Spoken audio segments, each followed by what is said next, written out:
আচ্ছা, একটু কল্পনা করা যাক। ধরুন ২০০ কিলোমিটার বেগে হাইওয়ে দিয়ে ছুটে চলছে একটা রেস কার।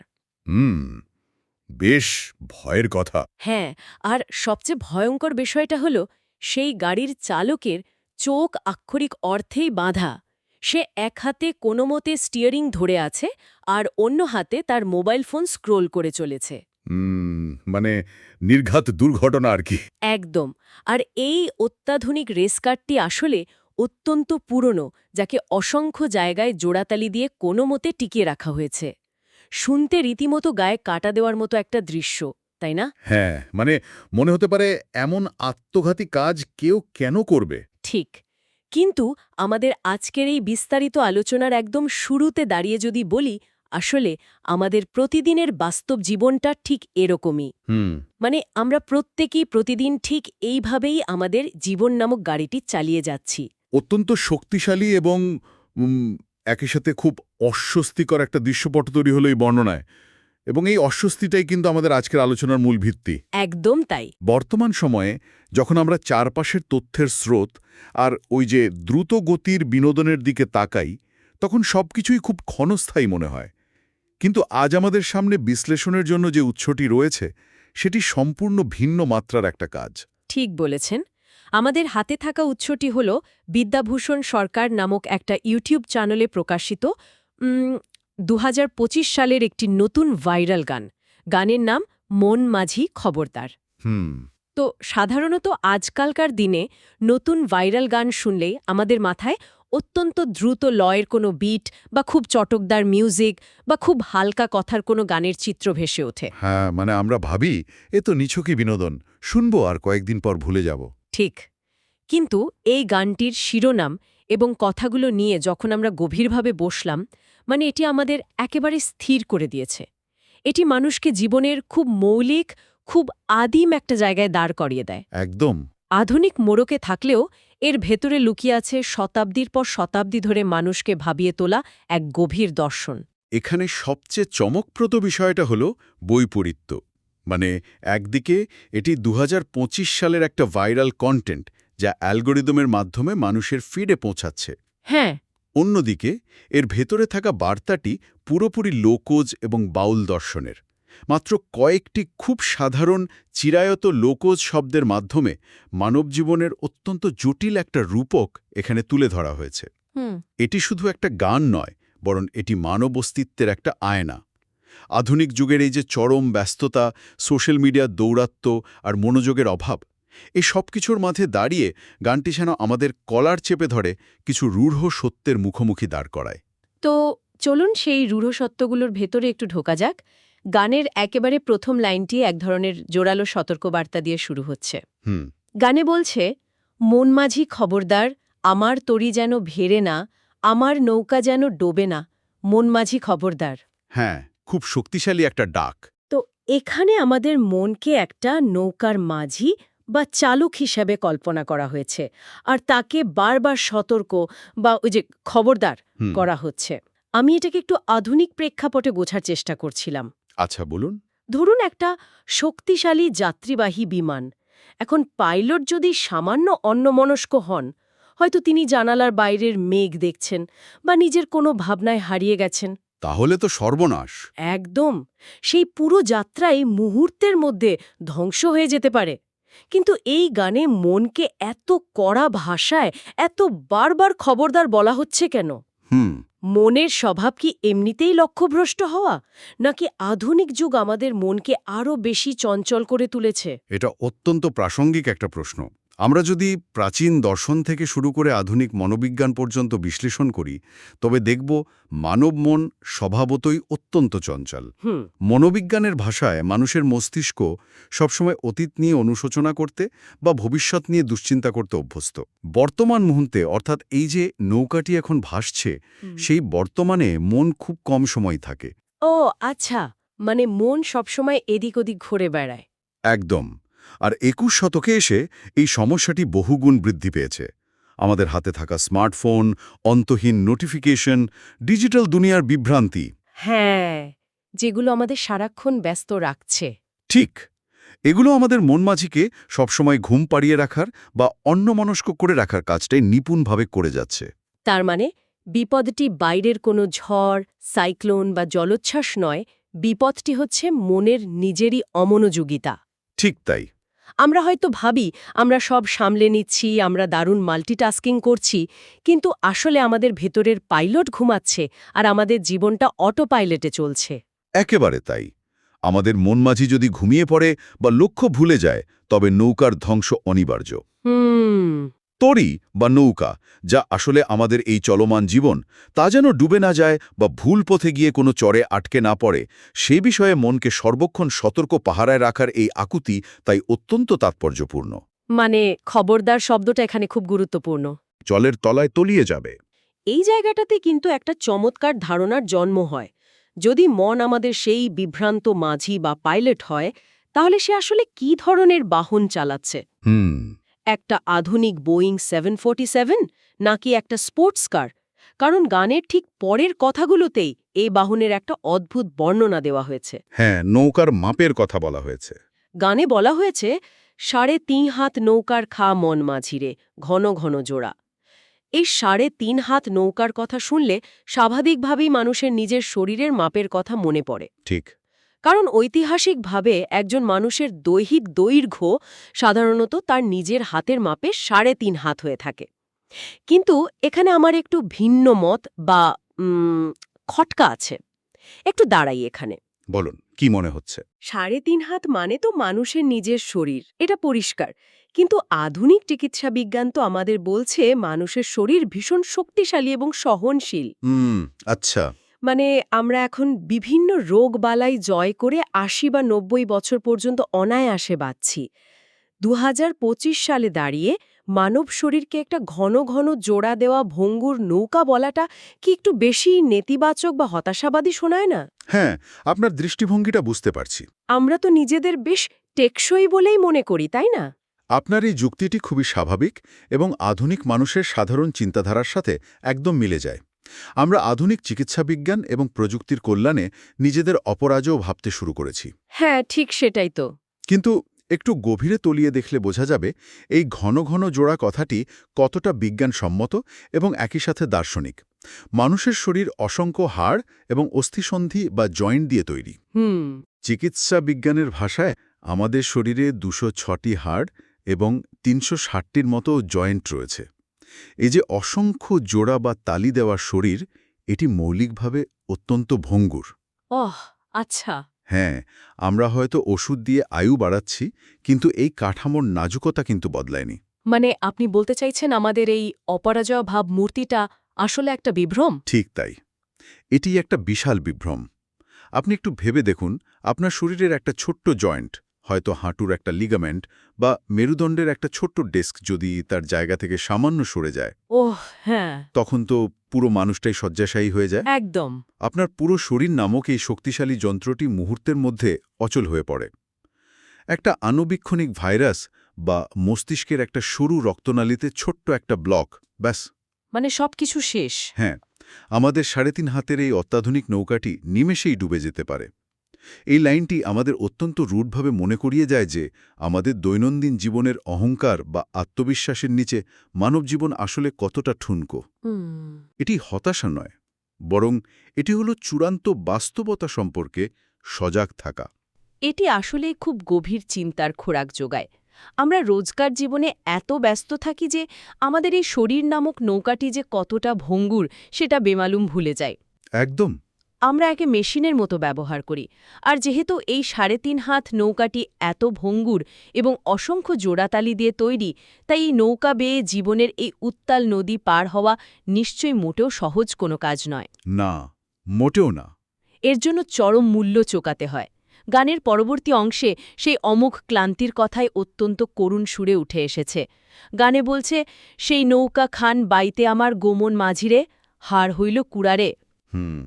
এ লাইনটিতে এসে গানের সুর এবং কথা দু জায়গাতেই এক ধরনের চরম বিষাদ এবং শূন্যতার ছাপ স্পষ্ট হয়ে ওঠে। হাড় হইল কুড়া? হ্যাঁ, হাড় হইল কুড়া, অর্থাৎ হাড় ক্ষয়ে ধুলো বা গুঁড়ো হয়ে যাওয়া। জীবনের দীর্ঘপথ পাড়ি দিতে গিয়ে মানুষের যে অপরিসীম ক্ষয়, এটি তারই একটা নিখুঁত চিত্রায়ন। জানেন, এই ক্লান্তির জায়গাটার সাথে আমি আধুনিক জীবনের খুব শক্তিশালী একটা মিল পাচ্ছিলাম। তাই নাকি? কেমন মিল? ধরুন একটা অত্যন্ত পুরনো লক্কর-ঝক্কর গাড়ি আপনি ভাঙাচোরা রাস্তা দিয়ে চালিয়ে নিয়ে যাচ্ছেন। গাড়িটার এই পার্টস নষ্ট হচ্ছে তো ওই পার্টস খুলে পড়ছে। হুম। চালক হিসাবে আপনাকে সবসময় স্টিয়ারিং শক্ত করে ধরে রাখতে হচ্ছে, ইঞ্জিন গরম হয়ে যাচ্ছে কিনা দেখতে হচ্ছে, চাকার হাওয়া ঠিক আছে কিনা ভাবতে হচ্ছে। হ্যাঁ, মানে একটা ভয়াবহ চাপ আর কি। একদম। একটা সময় পর সেই গাড়ি চালানোটা আর কোনো আনন্দদায়ক যাত্রা থাকে না, বরং তা চালকের সমস্ত শারীরিক এবং মানসিক শক্তি বিন্দু বিন্দু করে শুষে নেয়। দারুণ একটা উদাহরণ দিয়েছেন। কিন্তু এখানে আমার একটা প্রশ্ন আছে। এই যে হাড় ক্ষয়ে ধুলো হয়ে যাওয়ার কথা বলা হচ্ছে, এটা কি শুধুই ১৯ শতকের কোনো লোকজ রূপক যা কৃষিকাজ বা কায়িক শ্রমের শারীরিক ক্লান্তিকে বোঝায়, হুম। নাকি আজকের দিনের এই যে বার্নআউট বা মানসিক অবসাদ, এই ২১ শতকের ইঁদুর দৌড়ের ক্লান্তি, তার সাথেও এর কোনো সম্পর্ক টানা যায়? সম্পর্ক টানা যায় শুধু নয়, বরং এই রূপকটি বর্তমান সময়ের জন্য আরও বেশি প্রাসঙ্গিক। এর উত্তর হচ্ছে এটি শারীরিক এবং মানসিক উভয় ধরনের ক্ষয়ের কথাই বলে। আচ্ছা। শারীরিক স্তরে এটি অবশ্যই আমাদের বার্ধক্য এবং শক্তির অবক্ষয়কে বোঝায়। জীবন নামক এই নদী পাড়ি দিতে গিয়ে বছরের পর বছর এই জোড়াতালি দেওয়া শরীরকে বয়ে বেড়াতে গিয়ে আমাদের যৌবন, আমাদের সামর্থ্য ধীরে ধীরে ফুরিয়ে যায়। হুম। কিন্তু এর একটা বিশাল মানসিক বা মনস্তাত্ত্বিক স্তর রয়েছে। সেই মনস্তাত্ত্বিক স্তরটা ঠিক কীরকম? মানে জীবন মানে তো শুধু শ্বাস নেওয়া বা বেঁচে থাকা নয়। জীবন মানে অবিরাম সংগ্রাম, টিকে থাকা, সম্পর্কের টানাপোড়েন, কেরিয়ারের ইঁদুর দৌড়, অভাব, অভিযোগ। হ্যাঁ, এর সব কিছু মিলিয়েই তো জীবন। আধুনিক যুগে আমরা সবাই এক অদৃশ্য চাপে পিষ্ট হচ্ছি। এই সব কিছুর ভার বইতে বইতে মানুষের ভেতরের মনমাঝিটাও কিন্তু চূড়ান্তভাবে ক্লান্ত হয়ে পড়ে। আধুনিক যুগে যাকে আমরা বার্নআউট বলছি, এটি তারই প্রাচীন রূপক। মাঝির মানসিক কাঠামোগুলো ক্ষয়ে যায়। সে তখন আর নতুন কোনো দিগন্ত আবিষ্কারের কথা ভাবে না। সে শুধু কোনো মতে নৌকাটিকে ভাসিয়ে রাখার আপ্রাণ চেষ্টা করে যায়। হ্যাঁ, জাস্ট সারভাইভ করা আর কি। ঠিক। প্রতিদিনের এই বেঁচে থাকার লড়াই তার হাড় অর্থাৎ তার অস্তিত্বের মূল ভিত্তিকে গুঁড়িয়ে দেয়। এই যে আপনি বললেন, কোনো মতে নৌকাটিকে ভাসিয়ে রাখা, এটা একদম আমাদের দৈনন্দিন জীবনের একটা নগণ্য প্রতিচ্ছবি। আমরা তো প্রতিদিন সকালে উঠে শুধু নৌকা থেকে জল সেচতেই ব্যস্ত থাকি। আজ এই বিল দিতে হবে, কাল ওই প্রজেক্ট জমা দিতে হবে, সংসার সামলাতে হবে। হ্যাঁ, একদম রুটিন মাফিক চলা। এই জল সেচতে সেচতেই আমাদের হাড় কুড়া হয়ে যায়, আর চারপাশের নদীটা দেখার বা উপভোগ করার কোনো সুযোগই আমরা পাই না। একদম ঠিক বলেছেন। এবং এই অবিরাম জলসেচা আর হাড় ক্ষয়ে যাওয়া যখন চরম সীমায় পৌঁছায়, ক্লান্তি যখন সর্বগ্রাসী হয়ে ওঠে, তখন মাঝিকে বুঝতে হয় যে যাত্রার একটা নির্দিষ্ট পর্যায়ে শেষ হতে চলেছে। এরপর গানে যে দৃশ্যপটটি আসে, আমার মতে সেটি পুরো গানের সবচেয়ে শক্তিশালী এবং দৃশ্যমান বা ভিজুয়াল একটা অংশ। হ্যাঁ, গানের শেষ দিকের সেই চরম সতর্কবার্তার জায়গাটি, যেখানে মাঝিকে একটা চূড়ান্ত নির্দেশ দেওয়া হচ্ছে। ঠিক, গানে মাঝিকে নির্দেশ দেওয়া হচ্ছে, মাস্তুল তুলে উঠিয়ারে মাঝি, এদিক ওদিক চা, এবং তারপর বলা হচ্ছে, পেছন ফিরা চাইয়া দেখো রে মন মাঝিরে, বেলা ডুইবা যায়। আমি এই মাস্তুলে ওঠার রূপকটি নিয়ে অনেকক্ষণ ভাবছিলাম। মাস্তুল তো নৌকার সবচেয়ে উঁচু জায়গা। যখন কেউ মাস্তুলে ওঠে, সে অনেক দূর পর্যন্ত দেখতে পায়। হ্যাঁ, একদম। আমি একে একটা পাখির চোখে চারপাশ দেখার সাথে বা সামগ্রিক চিত্র দেখার সাথে তুলনা করতে চাই, মানে ওই ড্রোন ভিউ আর কি। খুবই চমৎকার একটা দৃষ্টিকোণ এটি, পাখির চোখে চারপাশ দেখা বা সামগ্রিক চিত্রটি পর্যবেক্ষণ করা। তাই না? কারণ দেখুন, যখন আমরা নৌকার ভেতরে বা নিচের দিকের গলুইয়ে বসে থাকি, আমরা প্রতিদিনের ঢেউ সামলাতে ব্যস্ত। ওই যে বললাম, জল সেচতে ব্যস্ত। রুটিন, কাজ, বিল দেওয়া, সংসার, এসব ছোট ছোট ঢেউ আমাদের দৃষ্টিকে এতই অবরুদ্ধ করে রাখে যে আমরা পুরো নদীটা দেখতে পাই না। একদম সত্যি কথা। মাস্তুলে ওঠা মানে কি তাহলে? দৈনন্দিন জীবনের এই নিচু তলা থেকে নিজেকে মুক্ত করে একটু উঁচুতে উঠে দাঁড়ানো, জীবনের বৃহত্তর ক্যানভাসটিকে দূর থেকে দেখার চেষ্টা করা। আপনি একেবারে দর্শনের মূল জায়গাটিতে আঘাত করেছেন। প্রতিদিনের এই যান্ত্রিক জীবন, এই রুটিন আমাদের দৃষ্টিকে অত্যন্ত সীমিত এবং আচ্ছন্ন করে দেয়। আমরা শুধু সামনের কয়েক হাত জলের দিকে তাকিয়েই পুরো জীবন পার করে দিই। আমরা ভাবি আজকের কাজটা শেষ হলেই বুঝি শান্তি, কিন্তু তা তো হয় না। না, কোনোদিনই হয় না। একটা কাজ শেষ হলে আরেকটা এসে হাজির হয়। ঠিক, মাস্তুলে ওটা হলো সেই দৈনন্দিন সীমাবদ্ধতা, সেই মোহ থেকে নিজেকে ছিনিয়ে এনে একটু উঁচুতে উঠে দাঁড়ানো। এটি আত্ম উপলব্ধির একটা চূড়ান্ত পর্যায়।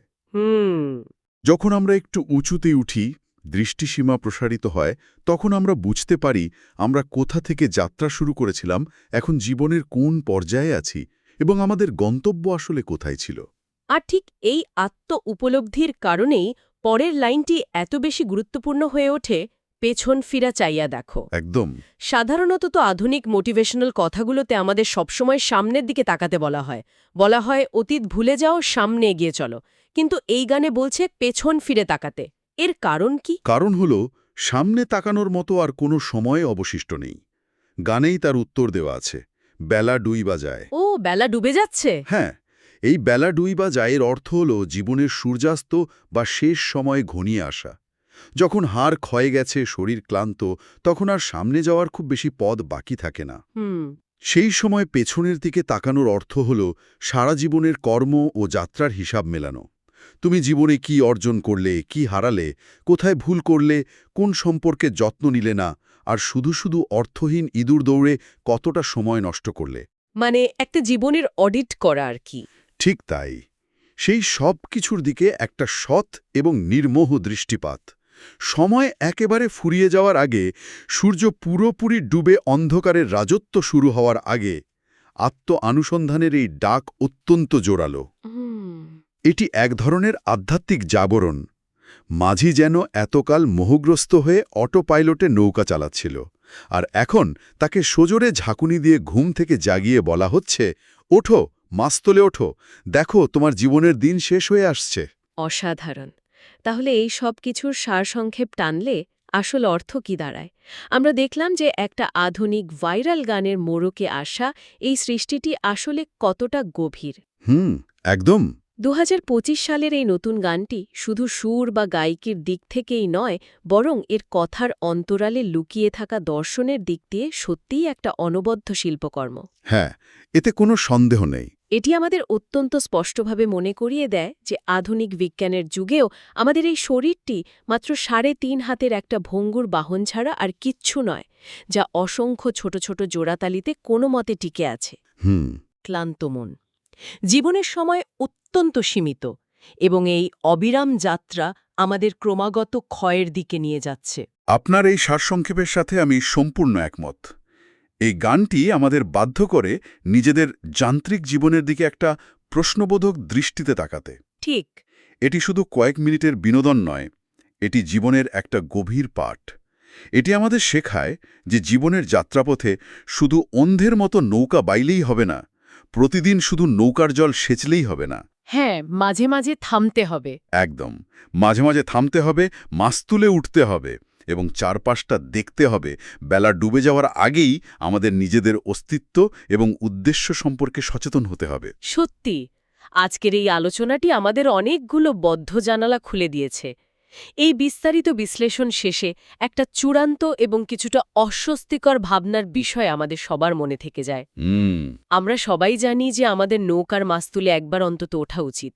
আমাদের সবারই উচিত জীবনের সামগ্রিক চিত্রটা একবার দেখা। খুব ভালো একটা প্রশ্ন। আমরা কি আসলে ইচ্ছা করেই নৌকার অন্ধকার গলুয়ে বসে ক্রমাগত জল সেচতে থাকি? কারণ মাস্তুলে উঠে যদি দেখি যে সূর্য আসলেই ডুবে যাচ্ছে, সেই চরম সত্যের মুখোমুখি হওয়ার সাহস আমাদের নেই? এটা একটা মারাত্মক দৃষ্টিভঙ্গি। তাই না? আমরা কি আসলে ব্যস্ততার ভান করে সূর্যাস্তকে এড়িয়ে চলতে চাই? মৃত্যু বা জীবনের সমাপ্তির এই অমোঘ সত্যটাকে অস্বীকার করার জন্যই কি আমরা নিজেদের এই আধুনিক ইঁদুর দৌড়ে আষ্টেপৃষ্ঠে জড়িয়ে রাখি? এই প্রশ্নটি নিয়েই আজ আমরা আমাদের আলোচনা শেষ করব। কারণ এই চরম সত্যের মুখোমুখি দাঁড়ানোর সাহস আমাদের আছে কিনা, সেই উত্তরটি আমাদের প্রত্যেককে নিজের ভেতরে, নিজের সেই ঘুমন্ত মন মাঝির কাছেই খুঁজে নিতে হবে।